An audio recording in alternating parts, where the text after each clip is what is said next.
Hello friends, Gayatri క్రియేషన్కు స్వాగతం. ఈరోజు మనం బంగారు లోయ నుంచి చెప్పుకోబోతున్నాం. ఆలయంలో ఉన్న వారిలో పొడవుగా ఉన్న ఒక పెద్ద మనిషి. అదృష్టవశాత్తు ఈ సంవత్సరం కూడా మనం అన్ని పాపాలను పట్టి బంధించగలిగాము. అందరూ దృఢకాయలే, ఈ ఆహారంలో దేవత తప్పక ఆనందిస్తుంది అన్నాడు ఎంతో సంతోషంగా. ఒకసారి వాళ్ళని చూద్దామా అన్నాడా నాయకుడు. ఆ పెద్ద మనిషి వారందరినీ ఒక బోను వద్దకు తీసుకుపోయి, వీడు దురాశ, వాడు క్రోధం, బెదురు చూపులతో చూస్తున్న ఆ పడగాటి గడ్డం వాడు లోభం అంటూ బోన్లోని ముగ్గకాయలను చూపాడు. ఆ తర్వాత అధికారులు ఆ ముగ్గురిని బలి చేయటానికి ఉపయోగించిన తలతల మెరుస్తున్న కత్తిని తీశారు. ఈ పట్టణాన్ని సర్వనాశనం చేయాలి అన్నాడు ముని కోపంతో. ఆయన మాటలు వినోదుడికి తప్ప మరెవరికి వినిపించలేదు. వినోదుడు మునికేసి ఆశ్చర్యంగా చూశాడు. నేను మనసులోని దురాశ, క్రోధం, లోభం మొదలైన దుర్గుణాలను దేవత ఎదుట విసర్జించాలి అన్నాను. ఈ దుర్మార్గులు పరదేశీయులైన కొందరు అమాయకులను పట్టి బంధించి వాళ్లకు దురాశ, క్రోధం, లోభం అని పేర్లు పెట్టి దేవతకు బలిస్తున్నారు అంటూ ముని గుడి ప్రాంగణం వదిలి కోపంగా వెలుపలికి వచ్చాడు. మరి కొంతసేపు పట్టణ సంచారం చేసేసరికి వారికి ఎన్నో సంగతులు తెలియవచ్చాయి. పట్టణంలో పుచ్చకాయల వ్యాపారం బ్రహ్మాండంగా సాగుతుంది. రోజు సాయంకాలం పట్టణ నాయకుడు కొండ మీదికి వెళ్ళి పొరుగు ప్రాంతాల నుంచి వచ్చిన వారితో సహా ఎంతమందికి సరిపడా పుచ్చకాయలు కావాలో చెప్పి వచ్చేవాడు. పుచ్చకాయ అద్భుతంగా ప్రత్యక్షమయ్యే తీరు, దాని రుచి రోజు వేల కొద్ది మందిని ఆకర్షిస్తుంది. ఉదయం సూర్యుడు కిరణాలు తలతల మెరిసే వింత పుచ్చకాయలను దర్శించడానికి, అందులో ఒక ముక్కను తీసుకోవడానికి పొరుగుల నుంచి వచ్చేవారి నుంచి బాగా డబ్బులు వసూలు చేస్తున్నారు. అలా తమ పూర్వీకులకు లభించిన వరాన్ని ఉపయోగించి సులభంగా ధనార్జన చేస్తూ వాళ్ళు పొదస్తమానం నిద్రపోతూ ఏటా అమాయకులైన పరదేశీయులను కొందరిని పట్టి వారికి దుర్గుణాలని పేర్లు పెట్టి పట్టణ దేవతకు బలి ఇస్తూ ఉత్సవం జరుపుకుంటున్నారు. సూర్యాస్తమ సమయానికి ముని, వినోదుడు పట్టణ సంచారం ముగించి కొండ మీదకు చేరారు. పుచ్చతీగ పక్కన ఉన్న బండ మీద ఇరువురు కూర్చున్నారు.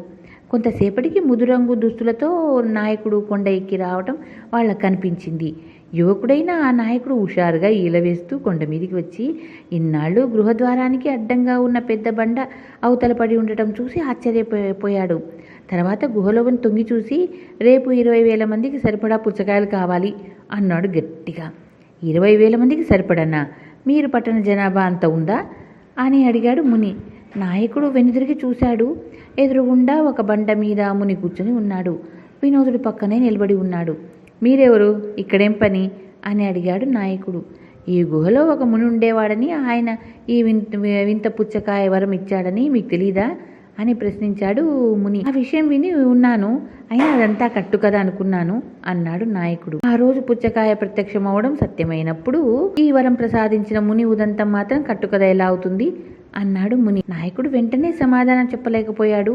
ముని వినోదుడి కేసి తిరిగి, ఇది నాయన ప్రస్తుత విచిత్ర పరిస్థితి.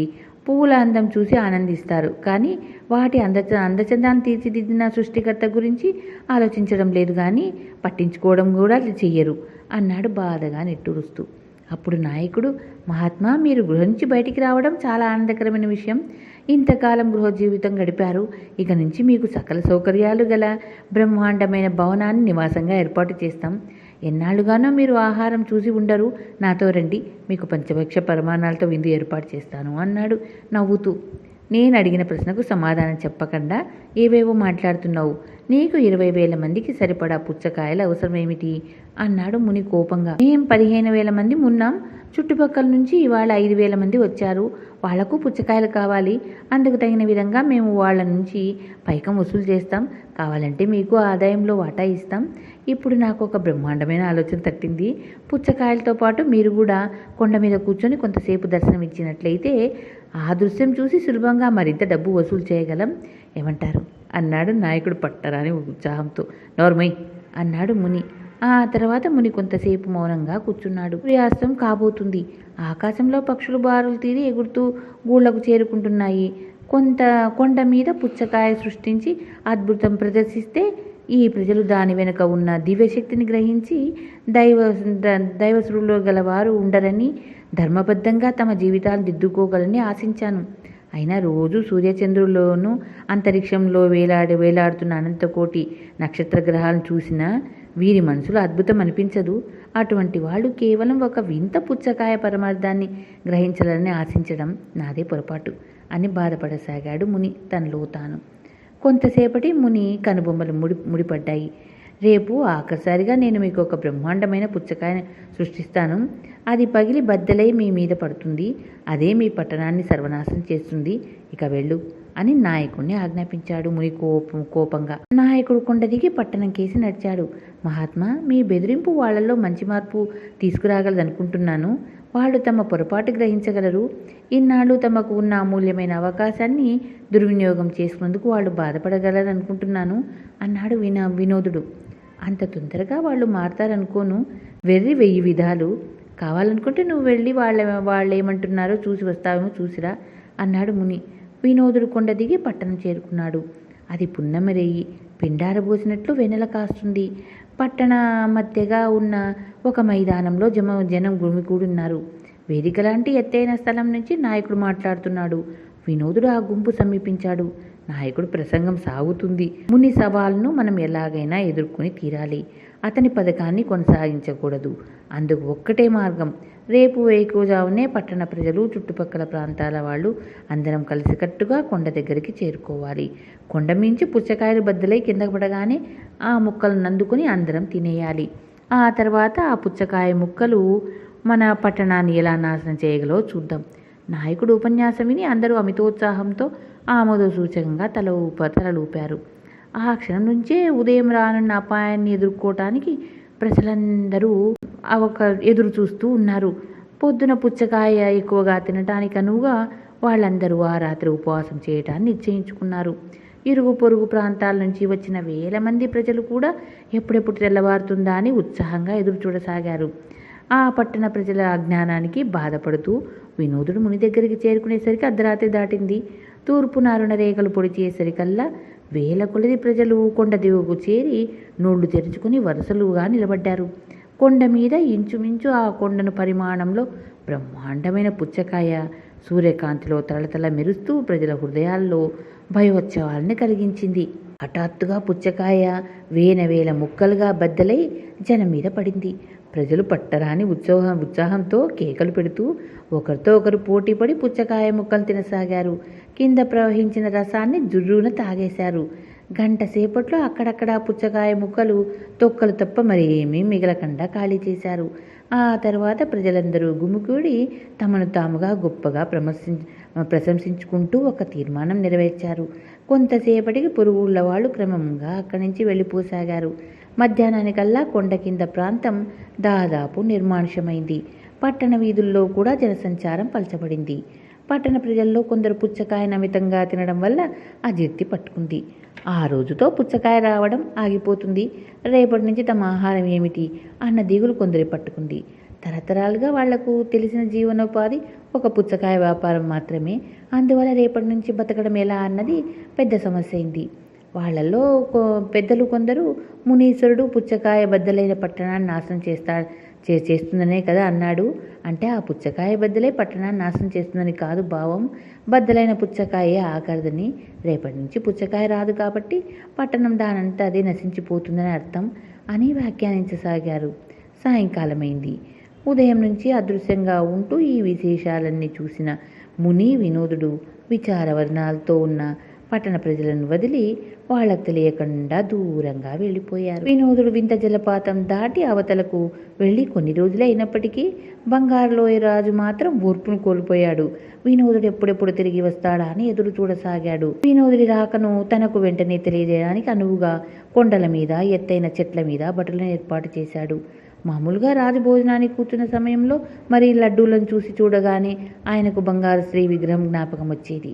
మరుక్షణమే అక్కడి నుంచి ఉరుకులు పరుగులతో శిథిలాల మధ్య ఉన్న బంగారు విగ్రహం దగ్గరికి చేరుకునేవాడు.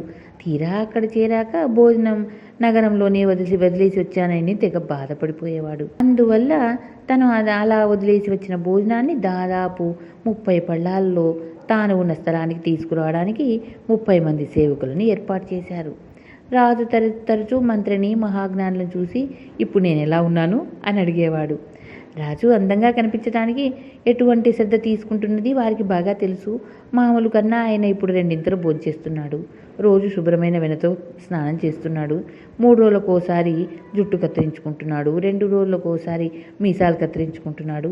రోజుకు 2 సార్లు సంపంగి నూనె రాసుకుంటున్నాడు. విలువైన దుస్తులతో పాటు ప్రతి వేలుకు 2 ఉంగరాలు, మెడ నిండా వజ్ర హారాలు ధరిస్తున్నాడు. బంగారు స్త్రీ విగ్రహానికి ప్రాణం వస్తే ఆమెను వివాహం మాడడానికే ఈ ప్రయాసలన్నీ. మీరు అపురూప సౌందర్యంతో వెలిగిపోతున్నారు చండమార్తాండ మహాప్రభ అనేవాళ్ళు మంత్రి మహాజ్ఞానులు. ఇటువంటి మామూలు మాటలు రాజుకంతగా తృప్తి కలిగించడం లేదని గ్రహించిన మహాజ్ఞానులు ఇంకా పెద్ద పెద్ద మాటలతో కొత్త కొత్త ఉపమానాలతో పొగిడి రాజుగారి మన్నలు పొందటానికి ప్రయత్నించేవారు. అందమైన పుష్పంలాగా ఉన్నారు ప్రభు అని కొందరంటే, రంగురంగుల సీతాకోక చిలుకలా వెలిగిపోతున్నారు మహాప్రభు అని మరికొందరు అనేవారు. మీరు అందంలో ఇంద్రధనుసులా మెరిసిపోతున్నారు రాజుగారు అని ఇంకొందరు అనేవారు.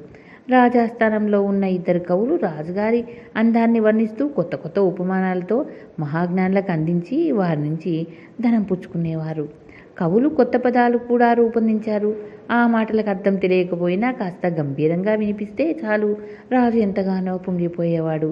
కొనగోటితో గొప్పగా మీసం దువ్వుకుంటూ ఉండేవాడు. మహాజ్ఞాని అయిన వృద్ధమంతి ఒకనాడు రాజుతో, చండమార్తాండ మహాప్రభు ఆ బంగారు విగ్రహం ఒక్కసారిగా నవ్వితే చాలు, వెంటనే ఆమె కళ్ళు తెరుచుకుంటాయి, గుండె కొట్టుకోవడం ప్రారంభిస్తుంది. కంటి చూపు హృదయం ఉన్న ఏ అందాల రాశి కానీ తమ సౌందర్యాన్ని చూసి ప్రేమించకుండా ఉండజాలదు అన్నాడు. రాజు తల పంకించాడు. మంత్రి మాటలు బాగానే ఉన్నాయి, అయినా ఆ విగ్రహాన్ని నవ్వించేట్టు చేయడం ఎలా? ఈ సమస్యను పరిష్కరించడానికి రాజు తీవ్రంగా ఆలోచించాడు. రాజ్యంలోని పేరు మోసిన ఆశగాళ్ళందరినీ రప్పించాడు. ఖజానాలోని ధనానంతా ధారాళంగా తెప్పించి వాళ్లకు వింత వింత దుస్తులు కట్టించాడు. వాళ్ళందరినీ విగ్రహం ముందుకు నడిపించి నాట్యం చేయమన్నాడు, చేష్టలు చేయమన్నాడు. వాళ్ళు అలాగే చేశారు, అలసిపోయారు. అయినా బట్టలు కత్తి తీసి బెదిరించి వాళ్లను స్పృహతప్పి పడిపోయేలా ఆడించారు. అయినా విగ్రహం నవ్వలేదు. ఇక ఇది లాభం లేదనుకొని రాజు విగ్రహాన్ని నవ్వించిన వారికి గొప్ప బహుమానం ఇస్తానని చాటింపు వేయించాడు. ఒకనాటి రాత్రి వేళ బంగారు విగ్రహం ముందు బ్రహ్మాండమైన మెరుపు మెరిసింది. విగ్రహం నవ్వడమే అలా మెరిసిందని భావించిన కాపలా భటులు రాజు దగ్గరికి పరిగెత్తుకుని పోయి బంగారు విగ్రహం నవ్విందని చెప్పారు. భోజనం చేస్తున్న రాజు ఉన్న పళంగా బయలుదేరి పరుగున బంగారు విగ్రహం దగ్గరికి చేరాడు. విగ్రహాన్ని ఎంత పరిశీలించినా రాజుకు నవ్వు కనిపించలేదు. ఆయన కాపలా భటుల కేసు తిరిగి, నీకు మంచి బహుమానం ఇస్తాను, అయితే బంగారు విగ్రహం నవ్వినప్పుడు మొట్టమొదటి చూసే హక్కు, అర్హత నాకే దక్కాలి, కాబట్టి ఇప్పుడే నీ కళ్ళు పీకిస్తాను అన్నాడు ఆగ్రహంతో. కాపలా భటులు భయంతో గడగడ వణికిపోయారు. అదృష్టవశాత్తు రాజు ఆజ్ఞ నెరవేర్చబోయేంత లోపలనే వృద్ధమంత్రి అక్కడికి వచ్చి, చండమార్తాండ మహాప్రభు, మన రాజ్యానికి ఒక మహామంత్రికుడు వచ్చాడు. ఆయన గొప్ప గొప్ప అద్భుతాలు ప్రదర్శించగల మహనీయుడు అన్నాడు. రాజు మాంత్రికుడి కేసి తిరిగాడు. అవును మహాప్రభు, తమరు అనుమతిస్తే నేనెన్నో అద్భుతాలు చూపగలను అంటూ చేతులు కట్టుకొని నిలబడ్డాడు మంత్రి వెంట వచ్చిన మాంత్రికుడు. మరుక్షణమే మాంత్రికుడి శిష్యుడు అతనికి ఒక ఎలుగుబంటును దగ్గరికి తీసుకొచ్చాడు. ఇప్పుడు మీరేం చూస్తున్నారు మహారాజా అని అడిగాడు మాంత్రికుడు. ఎలుగుబంటును మచ్చిగా చేసుకోవడం అద్భుతం కాదు, కంపు కొడుతుంది, తీసుకుపోదాన్ని అవతలికి అన్నాడు రాజు కోపంగా. చిత్తం మహారాజా, అయినా దాన్ని అట్టేసేపు ఎలుగుబంటిగా ఉంచను అంటూ మాంత్రికుడు నవ్వుతూ ఎలుగుబంటిని కాలుతో తన్నాడు. అది కింద పడుకుంది. మరుక్షణమే మాంత్రికుడు శిష్యుడు దాన్ని ఒక దుప్పటితో కప్పేశారు. మాంత్రికుడు దండంతో అక్కడక్కడ తడుతూ దాన్ని 3 సార్లు చుట్టి వచ్చాడు. దుప్పటి నుంచి ఎలుగుబంటిని తన్నుకుంటున్నట్లు అనిపించింది. మాంత్రికుడు కొంతసేపు ఏవేవో మంత్రాలు వల్లించాడు. హోం పట్ అన్నాడు. కనుబొమ్మలు ముడేసి మరుక్షణమే ఒక మనిషి దుప్పటిలోంచి బయటకు దూకి ముందుకు వచ్చి నిలబడ్డాడు. వాడిని రాజు పరిశీలనగా చూశాడు. వాడిలో ఎలుగుబంటి లక్షణాలు కానీ గుర్తు కూడా ఏమాత్రం కనిపించలేదు. రాజు ఆశ్చర్యం పోయాడు. అది రాత్రి సమయం కావడం వల్ల అక్కడ అంతగా జనం లేరు. విగ్రహానికి కాపలా ఉన్న భటులు, రాజు సగం వదిలేసి వచ్చిన భోజనం తీసుకొచ్చిన సేవకులు ఉన్నారు. వాళ్ళు రాజుతో మాట్లాడకూడదు. కొందరు ఆస్థాన ఉద్యోగులు అయినప్పటికీ రాజు మాటకు ఎదురాడడం క్షేమం కాదని వారికి తెలుసు. కాబట్టి ఒక్కరు కూడా నోరు మెదపలేదు. మంత్రి కూడా ఎలుగుబంటిని మనిషిగా మార్చాడని రాజు నమ్మాడు. తాము నమ్ముతున్నట్లు మంత్రులు, ఆస్థానోద్యోగులు నటించారు. మనిషికి ఎలుగుబంటి వేషం తగిలించి తీసుకువచ్చి మాంత్రికుడు మోసం చేశాడేమో అని కొందరు అనుమానించారు కూడా. కానీ ఆ మాట పైకి చెప్పడానికి ఎవ్వరూ సాహసించలేదు. ఆ కొత్త మనిషి ఇంకా ఎలుగుబంటిలాగానే గుర్రు పెడుతున్నాడు. అది చూడటానికి వచ్చిన మంత్రి ముక్కును వాడు గాయపరిచాడు. మహాప్రభు, ఇతడు త్వరలోనే గుర్రు పెట్టడం మానేయగలడు. రేపీపాటి చక్కగా మాట్లాడగలడు.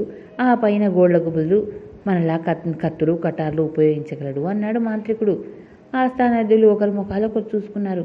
మహాప్రభు, ఎలుగుబంటిని మనిషిగా మార్చగలం నా మంత్రశక్తిని గురించి మీరేమనుకుంటున్నారు అని అడిగాడు మాంత్రికుడు. రాజు కొంచెంసేపు ఆలోచించి తల పంకించి, నేను ఇప్పుడేమీ అనుకుంటున్నది చెబుతాను విను. కావాలంటే నువ్వు ఇంకో ఎలుగుబంటిని కూడా మనిషిగా మార్చుకోగలవు. అయినా అవసరం లేదు, మాదిరికి ఒక్కటి చాలు అన్నాడు. ఆహాహా, ఎంత వివేకం, ఎంత వివేకం అంటూ ఆస్థానోద్యోగులు ఏకకంఠంగా పలికారు. మహాప్రభు, ఎలుగుబంటిని మనిషిగా మార్చిన నేను బంగారు విగ్రహాన్ని స్త్రీగా మార్చలేనా అని అడిగాడు మాంత్రికుడు. ఎందుకు మార్చలేవు? ఆహా, ఆనందంతో ఎగిరి గంతేయాలని ఉంది, అయినా ఎగరలేకున్నాను అన్నాడు రాజు. మీ బుజ్జ మీకు భారంగా ఉంది మహారాజా. అయినా బంగారు విగ్రహం ప్రాణాలతో లేచి వచ్చేసరికి మీ బుజ్జ కరిగిపోతుందని నేను హామీ ఇస్తున్నాను అన్నాడు మాంత్రికుడు. మహామంత్రిక, ఇప్పుడే నీ మాయ దుప్పటిలో ఆ విగ్రహాన్ని మూసేద్దాం. నీ ఇష్టానుసారంగా ఆ విగ్రహాన్ని మంత్రదండంతో కొట్టు, వద్దనను.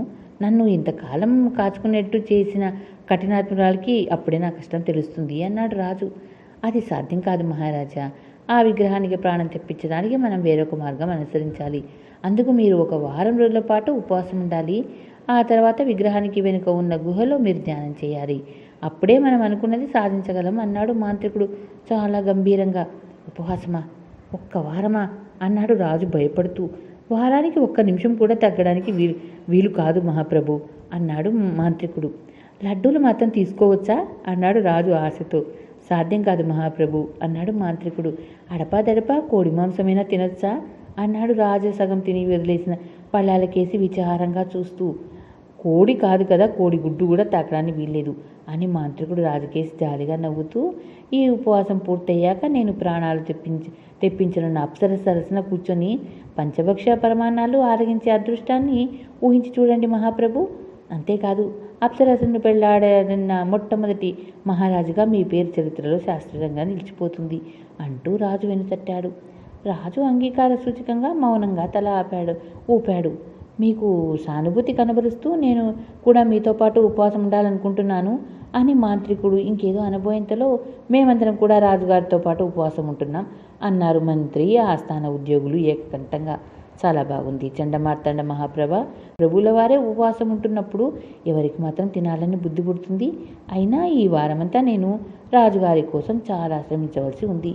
కాబట్టి నేను ఆహారం లేకుండా బలహీనమైపోకూడదు. ప్రభువుల వారు అపార్థం చేసుకోకుండా ఉన్నట్లయితే ఆయన ఆహారాన్నంతా ఈ వారం పాటు నేనే భుజించాలి. అప్పుడే మనం అనుకున్న పని నిరాటకంగా సులభమవుతుంది అన్నాడు మాంత్రికుడు. అలాగే, నీ ఇష్టానుసారమే అన్నాడు రాజు.